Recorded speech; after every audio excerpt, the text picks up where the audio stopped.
Hello friends, എല്ലാവർക്കും നമസ്കാരം. നമ്മുടെ ചാനലിലേക്ക് സ്വാഗതം. അപ്പോൾ ഇന്ന് വന്നിട്ടുള്ളത് ബീഫ് മപ്പാസിൻ്റെ റെസിപ്പി ആയിട്ടാണ് കേട്ടോ.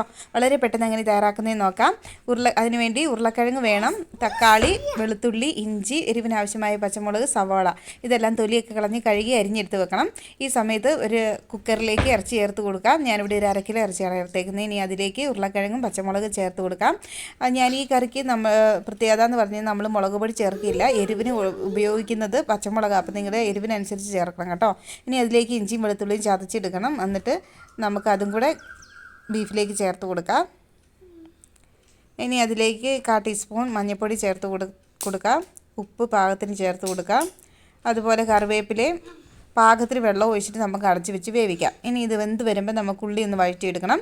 അതിന് വേണ്ടി ഒരു പാൻ വെച്ച് കൊടുക്കുക. അതിലേക്ക് 1 ടേബിൾ സ്പൂൺ വെളിച്ചെണ്ണ ഒഴിച്ച് കൊടുത്തിട്ട് നമ്മൾ അരിഞ്ഞ് വെച്ചിരിക്കുന്ന സവാളയില്ലേ അതും ചേർത്ത് കൊടുക്കാം. ഇത് നന്നായിട്ടൊന്ന് വഴറ്റി കൊടുക്കണം.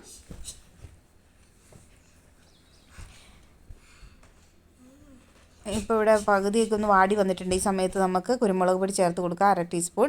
അതുപോലെ 1/2 teaspoon garam masala, 1/2 table spoon മല്ലിപ്പൊടി. ഇതെല്ലാം കൂടി ഒന്നുകൂടി ഒന്ന് വഴറ്റി ഇളക്കി കൊടുക്കാവേ. ഇനി നമ്മൾ അരിഞ്ഞ് വെച്ചിരിക്കുന്ന നമ്മുടെ തക്കാളി ചേർത്ത് കൊടുക്കാം. തക്കാളി ചേർത്തിട്ട് നന്നായിട്ടൊന്ന് ഇളക്കി കൊടുക്കണം. ഞാനൊരു 1/4 ടീസ്പൂൺ മഞ്ഞൾപ്പൊടിയും കൂടി ചേർത്തിട്ടുണ്ട് കേട്ടോ. ഇനി നന്നായിട്ടൊന്ന് ഇളക്കി കൊടുക്കുക. ഇപ്പം നമ്മുടെ തക്കാളി ഉള്ളിയൊക്കെ ഇവിടെ വഴറ്റി വന്നിട്ടുണ്ട്. അപ്പോൾ ഇറച്ചിയൊക്കെ ഞാനിവിടെ ഓഫാക്കിയിട്ടുണ്ടായിരുന്നു. നമ്മുടെ ഇറച്ചിയെല്ലാം ഇവിടെ വെന്ത് വന്നിട്ടുണ്ട്. ഇനി നമ്മൾ വഴറ്റി വെച്ചിരിക്കുന്നതിനകത്തോട്ട് ഇറച്ചി ചേർത്ത് കൊടുക്കാം. നന്നായിട്ട് ഇളക്കി കൊടുത്തിട്ട് ഒന്ന് വെള്ളമൊക്കെ ഒന്ന് വലിഞ്ഞ് വരുമ്പോൾ 2ാം പാൽ ചേർത്ത് കൊടുക്കാം.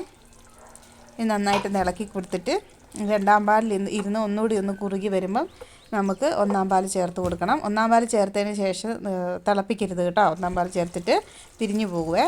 അപ്പോൾ 1ാം പാൽ ഇവിടെ ചേർത്ത് കൊടുത്തിട്ടുണ്ട്. ഇനി അതിലേക്ക് 1/4 ടീസ്പൂൺ നെയ്യ് ചേർത്ത് കൊടുക്കാം. നെയ്യ് ഓപ്ഷനിലാണ്, നിങ്ങൾക്ക് ഇത് ഇഷ്ടമുണ്ടെങ്കിൽ മാത്രം ചേർത്താൽ മതി. അപ്പോൾ ഞാനിവിടെ തീയൊക്കെ ഓഫാക്കിയിട്ടുണ്ട്. നമ്മുടെ കറിയൊക്കെ ഇവിടെ കുറുകി നല്ല റെഡി ആയിട്ട് വന്നിട്ടുണ്ട് കേട്ടോ. നല്ല ടേസ്റ്റി ആയിട്ട് വന്നിട്ടുണ്ട്. ഇനി ഇതിലേക്ക് കടുക് താളിച്ച് ഒഴിക്കണം. അപ്പോൾ നമ്മുടെ കറിയൊക്കെ ഇവിടെ റെഡി ആയിട്ടുണ്ട്. നല്ല അടിപൊളിയായിട്ട് വന്നിട്ടുണ്ട്. നല്ല ടേസ്റ്റ് ഉണ്ട്. അപ്പോൾ നിങ്ങൾക്ക് ഇന്നത്തെ ഈ കുഞ്ഞു വീഡിയോ ഇഷ്ടപ്പെട്ടെന്ന് വിചാരിക്കുന്നു. ഇഷ്ടപ്പെട്ടാൽ ലൈക്ക് ചെയ്യണം, ഷെയർ ചെയ്യണം, സബ്സ്ക്രൈബ് ചെയ്തൊന്ന് സപ്പോർട്ട് ചെയ്യണം കേട്ടോ.